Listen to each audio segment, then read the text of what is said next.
Il s'agit peut-être du premier meurtre de l'histoire moderne à avoir été perpétré par une intelligence artificielle et un robot. Au fil des années, Israël a su profiter de la répression politique et de la crise économique en Iran pour recruter un réseau d'agents et d'informateurs à travers tout le pays.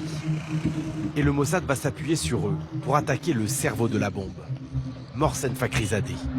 Il existe certains personnages historiques qui méritent d'être éliminés pour le bien de leur propre peuple et de la planète. Pour Fakhrizadeh, c'était clairement justifiable. Mohsen Fakhrizadeh était le plus éminent scientifique nucléaire iranien.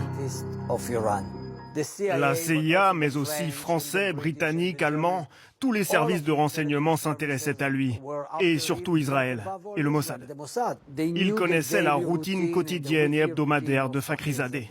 Il y a même un agent du Mossad qui a ironisé en disant on dormait avec Mohsen Fakhrizadeh, on se levait avec lui, on pouvait même sentir l'odeur de son après-rasage. Les autorités iraniennes savaient qu'il était menacé par Israël, qu'il y avait une cible sur son front. Le chef du programme nucléaire, ici avec sa femme, voilée de noir, ne se déplace jamais sans une escorte armée.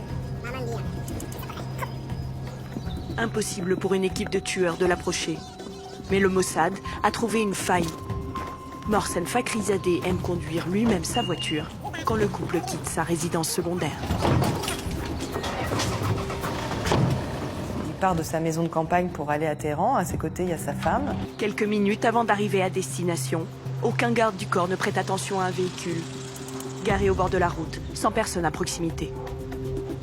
C'est une camionnette lambda bleue Nissan Zamiat, qui est une camionnette extrêmement répandue en Iran, très utilisée notamment par les vendeurs de fruits et légumes, qui est sur le bas-côté.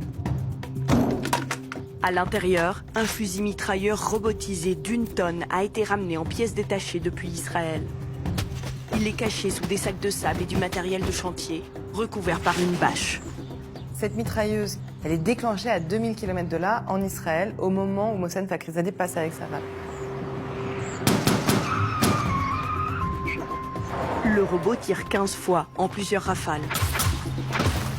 Comme le temps de transmission des données depuis Tel Aviv est d'1,6 secondes, c'est l'intelligence artificielle qui ajuste les tirs en temps réel. Et sa femme n'est pas tuée. Dans la doctrine sioniste, ils ont un principe. Si tu repères un de tes ennemis, n'importe où dans le monde, tue-le. Et ne t'inquiète pas, car aucun pays ne s'y opposera.